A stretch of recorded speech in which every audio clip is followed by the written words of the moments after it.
അങ്ങനെ ഒന്നാം ദിവസത്തെ കളം കഴിഞ്ഞു. പൂക്കുല കൊണ്ട് പുള്ളുവന്മാർ കളം വച്ചു. രണ്ടാം ദിവസവും മൂന്നാം ദിവസവും ഇതന്നെ ആവർത്തിച്ചു. അങ്ങനെ കാത്തിരുന്ന് 41-ാം ദിവസം എത്തി. അന്ന് നാഗങ്ങളുടെ വരവ് കാത്ത് കണ്ടമാനം ആൾക്കാർ കൂടി മുറ്റത്തു. തറവാട്ടിലെ കാരണവരാവട്ടെ എറയത്തെ കസേരയിൽ ചാഞ്ഞിരുന്ന് പുള്ളോമാരെ പാട്ടിന് കാതോർത്തിരുന്നു.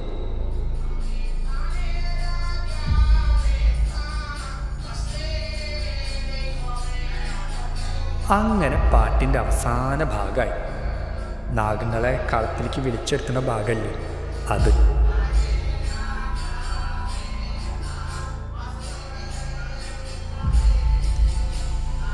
ഇത് ചൊല്ലിത്തീരലും എറയത്ത് ഞാട്ടിട്ടിരുന്ന കളത്തിൽ കളം കാണാൻ വന്ന ഒരാളുടെ കൈ തട്ടലും രണ്ടൊരീച്ചരി.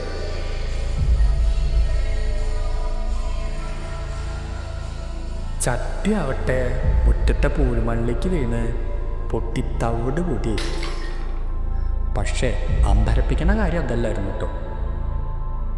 അതിനകത്ത് നിറച്ച് പാമ്പ് കുഞ്ഞുങ്ങളായിരുന്നു. ചട്ടി പൊട്ടിയ പാടെ പാമ്പ് കുഞ്ഞുങ്ങൾ പുറത്തേക്ക് വന്നു.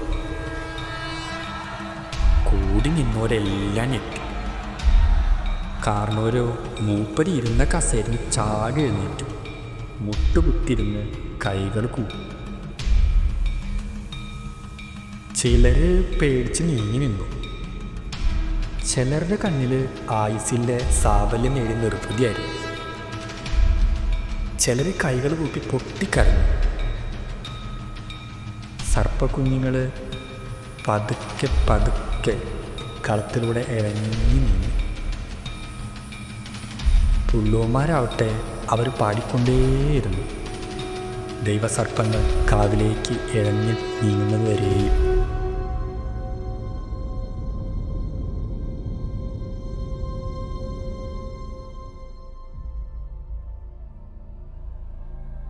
ഇതാണ് നമ്മൾ പറഞ്ഞ കാവിൻ്റെയും ആ തറവാടിൻ്റെ ഒക്കെയും കഥ.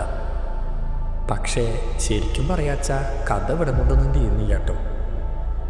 അതിനുശേഷം ശരിക്കും പറയാച്ച കാവ് ഭയങ്കര പ്രസിദ്ധമായി ആ ദേശത്തൊക്കെ. ദേശത്ത് മാത്രമല്ല പുറത്തും പലയിടത്തു നിന്നുള്ള ആൾക്കാർ വരാൻ തുടങ്ങി അങ്ങോട്ട്. കാവിലേക്ക് മാത്രമല്ല, അവരുടെ മച്ചിൻ്റെ മുകളിൽ ഭഗവതി ഇരിക്കുന്നുണ്ട്, ഭുവനേശ്വരി. ഭഗവതിനെ തൊഴാനും ആൾക്കാർ വന്നിരുന്നു. അത് ഒരു രസമുള്ള സംഭവമെന്ന് കേട്ടിട്ടുണ്ട്. അതായത് അവരുടെ ഇറയത്തുനിന്ന് മോളിക്കൊരു കോണിയുണ്ട്.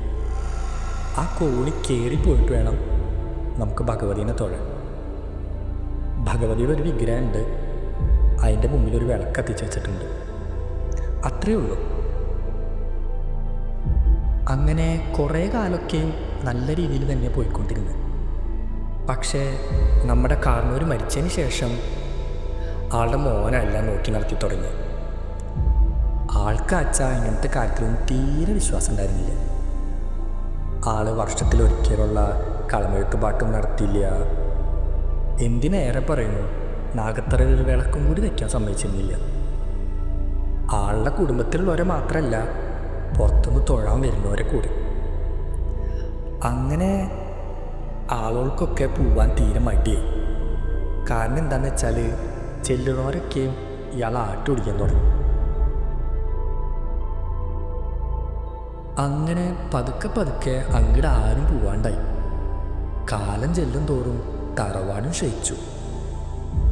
ഇപ്പോഴത്തെ കാരണവരെ മോനില്ലേ, അവന് മാനസികാരോഗ്യ പ്രശ്നം. നാട്ടുകാരൊക്കെ പറയുന്നത് സർപ്പദോഷമാണ്. ആർക്കറിയാം.